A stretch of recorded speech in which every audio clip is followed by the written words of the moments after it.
చోటు చేసుకుంది. Vijayawada Visakha metro rail టెండర్లలో పాల్గొనేందుకు జాయింట్ వెంచర్స్ కు అవకాశం కల్పించారు. గరిష్టంగా 3 కంపెనీలు కలిసి జేబీగా టెండర్లు వేసుకునే అవకాశం ఉందని AP metro rail corporation MD Ramakrishna Reddy తెలిపారు. ప్రీ బిడ్డింగ్ మీటింగ్ కు హాజరైన కాంట్రాక్ట్ సంస్థల నుంచి వచ్చిన వినతిపై ఈ నిర్ణయం తీసుకున్నామని వెల్లడించారు. దీనివల్ల ఎక్కువ కంపెనీలు టెండర్లలో పాల్గొనే అవకాశం ఉంటుందన్నారు. ఇక ఫేజ్ 1లో విశాఖలో 46.23 కిలోమీటర్లు, విజయవాడలో 38 కిలోమీటర్ల మేర మెట్రో సివిల్ పనులకు అంతర్జాతీయ టెండర్లు పిలిచామని రామకృష్ణారెడ్డి తెలిపారు. విశాఖ మెట్రో టెండర్లకు అక్టోబర్ 10న, విజయవాడ మెట్రో టెండర్లకు అక్టోబర్ 14న గడువు ముగియనుంది. జాయింట్ వెంచర్ మోడల్లో పనులు చేసే అవకాశం కల్పించాలని, సింగిల్ ప్యాకేజీగా కాకుండా పనులు విభజించి టెండర్లు పిలవాలని విజ్ఞప్తులు రాగా మెట్రో రైల్ కార్పొరేషన్ సింగిల్ ప్యాకేజీల కింద టెండర్లను ఆహ్వానించింది.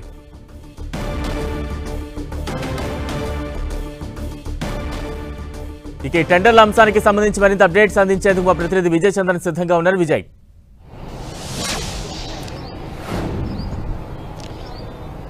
ఏపీలో మెట్రో రైల్ కార్పొరేషన్ ఒక కీలకమైనటువంటి నిర్ణయం తీసుకోవడం జరిగింది. విశాఖపట్నం విజయవాడకు సంబంధించిన మెట్రో లైన్ ఏదైతుందో దానికి సంబంధించినటువంటి నిర్మాణ పనులను జాయింట్ వెంచర్ కింద ఇవ్వాలా అని చెప్పేసి నిర్ణయం తీసుకోవడం జరిగింది.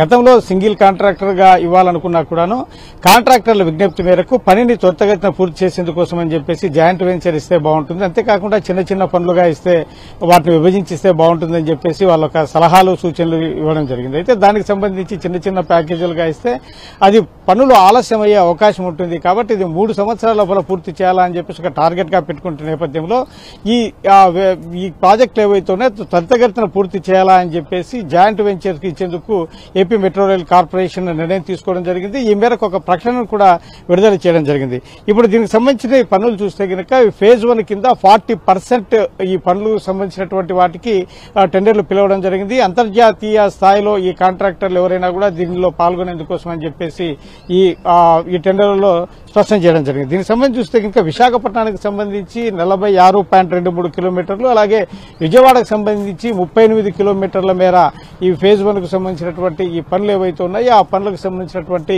టెండర్లు పిలవడం జరిగింది. వీటన్నిటిని కూడాను త్వరితగతిన పూర్తి చేయాలా, 2028 నాటికి అంటే 3 సంవత్సరాల్లోగా దీన్ని పూర్తి చేయాలా అని చెప్పేసి నిర్ణయం తీసుకోవడం జరిగింది.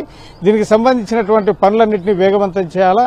కాబట్టి కాంట్రాక్టర్లు కోరిన విధంగా ఇప్పుడు జాయింట్ వెంచర్ ఇచ్చేందుకు కూడా మెట్రో రైల్ కార్పొరేషన్ అనుమతి ఇచ్చిన నేపథ్యంలో ఈ నెల అంటే రేపటి నెలలోగా దీనికి సంబంధించినటువంటి టెండర్ల ప్రక్రియ కూడా పూర్తి చేయాలని భావిస్తున్నారు.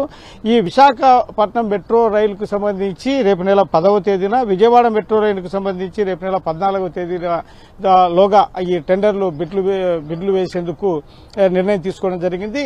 ఈ మెట్రో లైన్ పనులు ఏవైతే ఉన్నాయో వీలైనంత త్వరగా వీటిని ప్రారంభించాలని చెప్పేసి ఏపీ ప్రభుత్వము స్థిర నిశ్చయంతో ఉంది.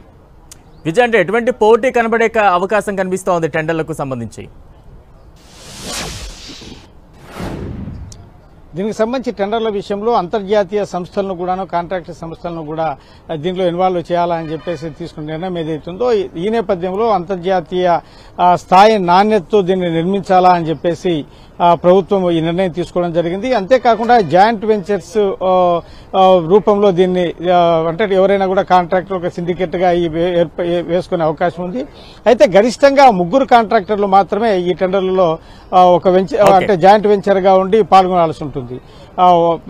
ఇద్దరు గాని 3 గాని. కాబట్టి గరిష్టంగా 3 ఉంటారు. కాబట్టి వాళ్ళకున్నటువంటి వనరుల నేపథ్యంలో ఈ పనులన్నింటినీ కూడాను అంటే మంచిగా వాళ్ళు ముందుకు వచ్చే అవకాశం కూడా ఎక్కువగా ఉంటుంది. కాబట్టి పనులు కూడా వేగవంతమయ్యే అవకాశం కూడా ఉంటుంది. కాబట్టి దీనికి సంబంధించినటువంటి పనులు గతంలో ఎవరైతే కనుక ఇతర దేశాల్లో, ఇతర రాష్ట్రాల్లో ఈ మెట్రో రైలుకు సంబంధించిన పనులు చేశారో వారు దీంట్లో పాల్గొనే అవకాశం ఉంటుంది.